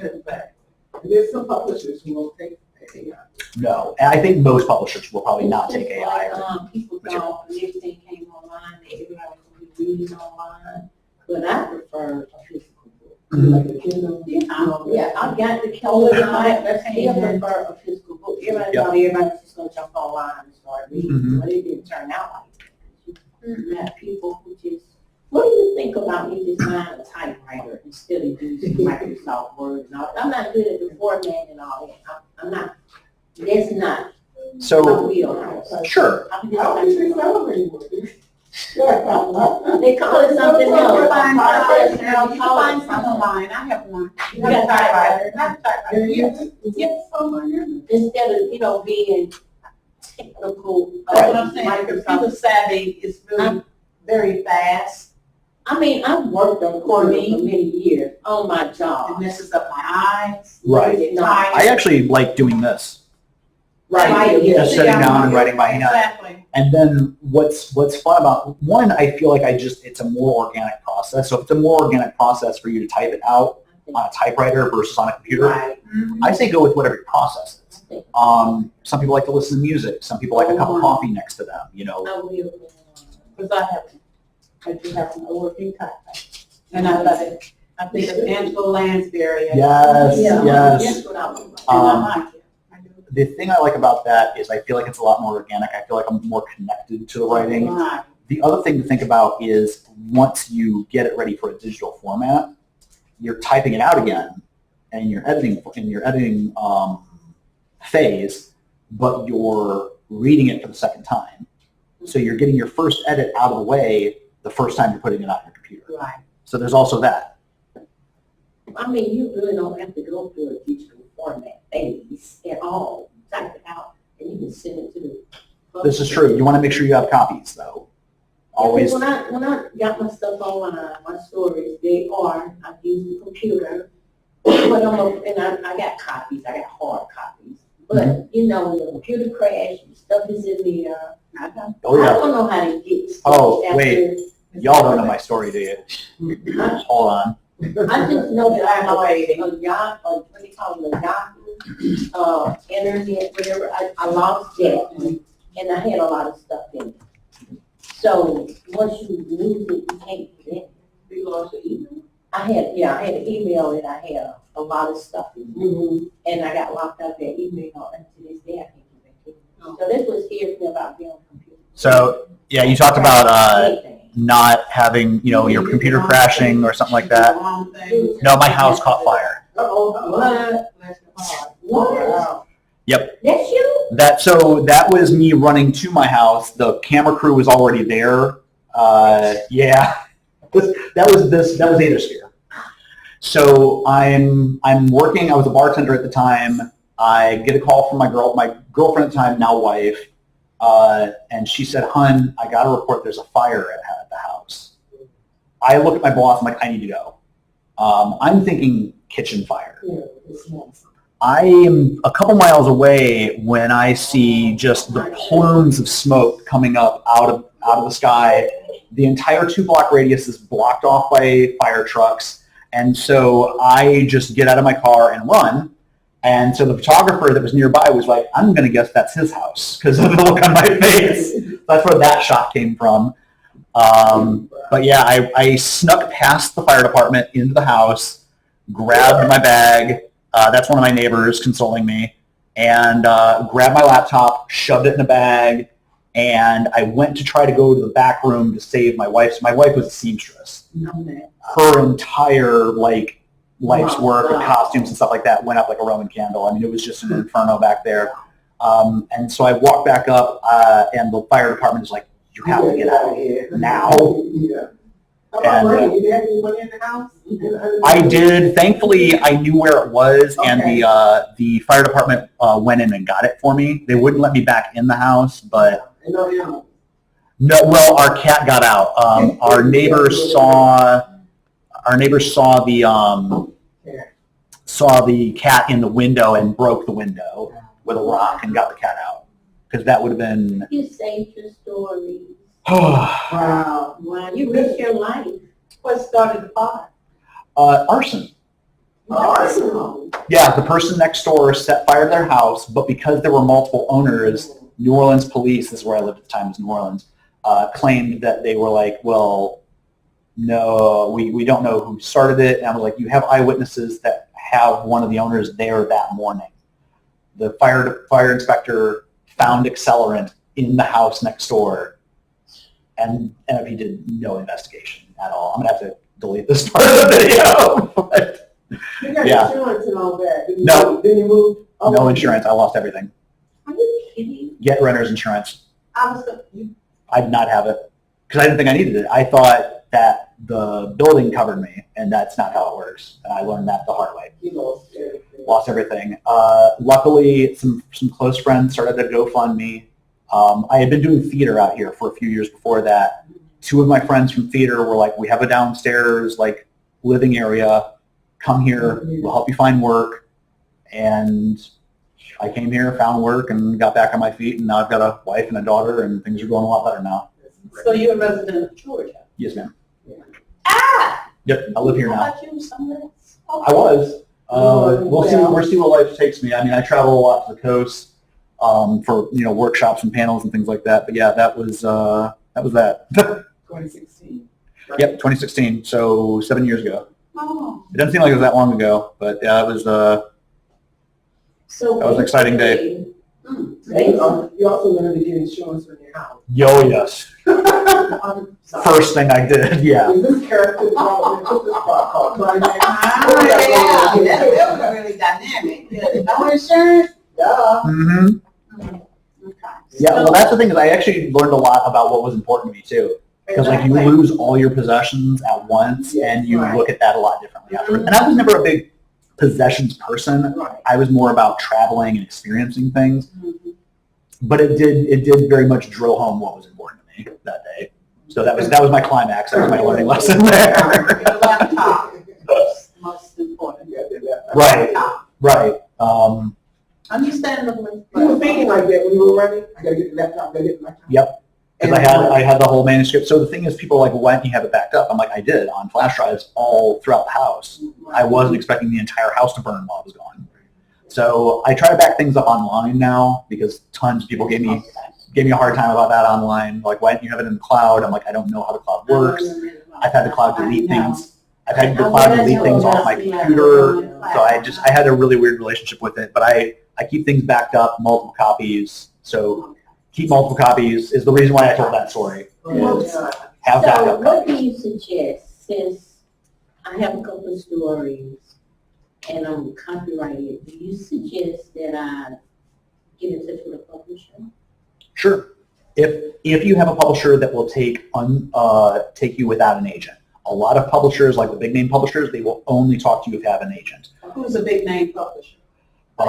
Tor, Penguin, Simon & Schuster. I mean, most of the big ones, Random House, like the ones that are at Barnes & They'll Noble. say, "We'll take you to have an agent." They'll let me know right off. Don't send us nothing if you don't have an Right. agent. Yeah, they'll be very clear. They'll usually say it on their website. So if you go on the website of like how to submit, they'll tell you right there, you know, under submissions or whatever, you have to have an agent. Now, all of that changes if you suddenly become famous. They want you, why for you, don't they? Right. Like there was a movie, was it The Martian? Harry Potter is a perfect example. Oh, nobody wanted Harry Potter for the longest time. Yeah, she got turned down over and over and over again. And them publishers are all kicking themselves. Right. She had a hard time. But there was that movie with Matt Damon, The Martian. It was a movie that came out a few years ago, but no one wanted that book. And somehow it got into the hands of a producer that read it and was just like, this needs to be a movie. And once people found out that this book was being turned into a movie with Matt Damon in it, now the publishers were in a bidding war to publish his book. So That's what I want. all the rules change when you're suddenly, you know, famous. I'm infamous, so I don't get the fame thing. I had somebody, so I was at a panel where somebody described me as being famous because of the house fire thing. A lot of people in the literary community know that story. They're like, yeah, he's famous. It's like, no, I'm infamous. And somebody's like, well, what's the difference? I said, famous is where you go, oh, there's that guy. Infamous is like, oh, there's that guy.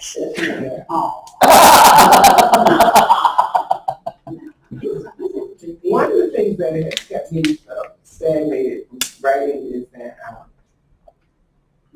mostly this is a creative writing workshop. Yep. And what I wanted to do was in the healthcare medical field. And how do you get the back of it? So you know how you have to have proof that, for example, this medication didn't work for this particular thing. Then you have all these proof.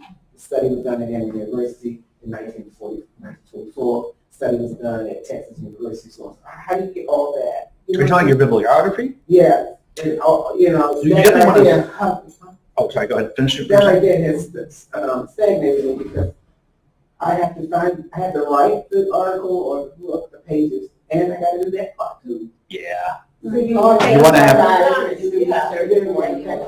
Nonfiction. Yes. Okay. Here, do you want to jump into this? Do you want to jump into this? Now, here's where AI is helpful. AI is very helpful in what do you call it? Research. AI is good in research. Yes. It's detail oriented. Where are they getting their information? All over. That's what I'm saying. All right. Let me. Why am I not logged in? Where am I logged in at? Well, it's new yet, but I think a lot of people using it. What? AI, and they say they're making money. AI won't get you suing. There's a lot of people suing AI too. Yeah. Yes. I didn't know. Falsification. I don't sue AI. Because they claim that it's infringing on their copyrights.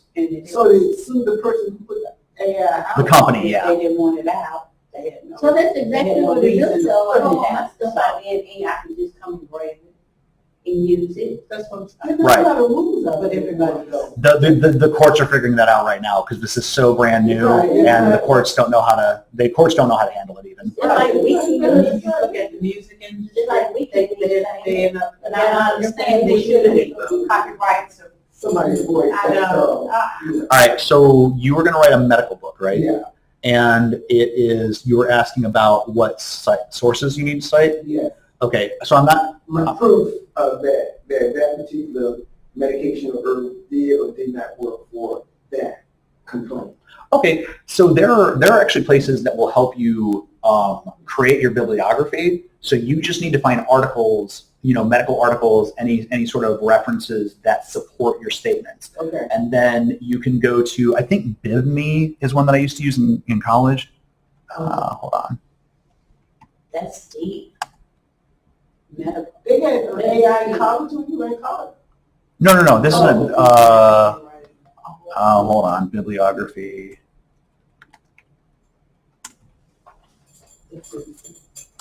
Oh, I see.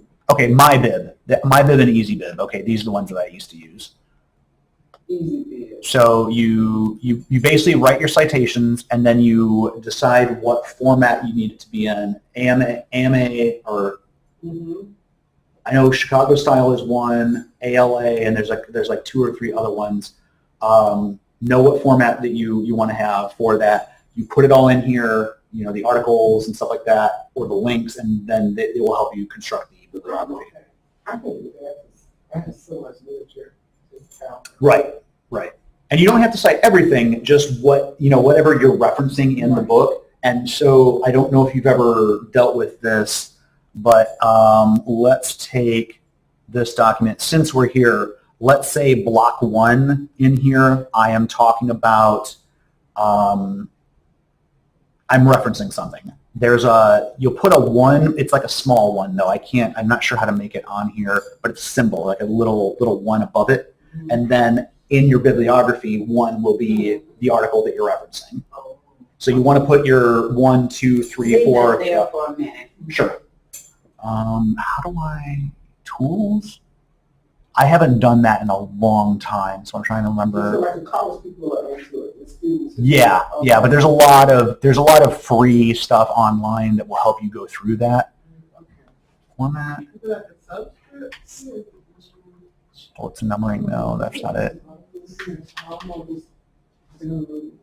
Man, it's been a minute since I've had to do that. But yeah, so you put like a little 1 above. Yeah, let me see it on. Right, and then that 1 will be, and then you just put your bibliography base on like that. Okay, thank you. No problem. Let's see. So we've got 45 minutes left. Don't touch it. Yes, ma'am. This is an idea of a book that's kind of straightforward. Somebody will love the gut health. Oh, okay. This is what I like it because it's 200 ways to balance your gut microbiome. Okay, so you're wanting to write like a similar book? But it's so straightforward. It's not real deep. Oh, that's fun. It won't let people. So you're wanting to write something like that? That'd be easier for me, I'm thinking. Yeah. You Yeah. know, And then, but you still want to have your sources at the end yeah. to just say, But she doesn't. does she have that? Mm-mm. Oh, well, let me ask you this. She Is has the she, index, you know. yeah, that's it right there. But she don't have That's, a bibliography. oh, I see. See? Oh, that's just a list of terms. And you're like, that's it. And if you want to look up Val or Dr. Vitamin A, they take a page. You're right. Okay, is she a doctor? This person is a, And the year? no. Oh, No, it's a regular lady. okay. I mean, I guess you don't have to. I'm just saying if you wanted to, that's how you would want to. Okay, I see. I wanted to know that, yeah. But yeah, if it's all self-referential, that's, Right. This is $16. How do okay. you go about pricing it? Oh, Okay, What do you think will sell? There's not really a set standard for pricing either. And unfortunately, for independent authors like us, our books tend to be a lot more expensive than the ones that are on the shelves because they can just mass print, thousands of copies. And so that's why you can buy, you used to be able to get like a trade paperback for like $7 or $8. I think they're closer to 10 now. And 10 is more, I would say that most of my stuff online sells between 11 to 15, depending on the book. But it has to, because if I sell it for less than that, I don't make anything because of the way the pricing is structured. Like that black book here. How many pages is that? That one is 280, I want to say. And it's a paperback, right? Yes, ma'am. And then, was it ever in hardcover? It hasn't been, well, it was briefly. It was a publisher that was not letting me know all the royalties that I was supposed to get. So I've been asking them to discontinue it. That's an ongoing thing right now. I will put it together a new hard copy. I actually want to do that next year. But yeah, that will be in hard copy, and the Aetherstone will be in hard copy next year.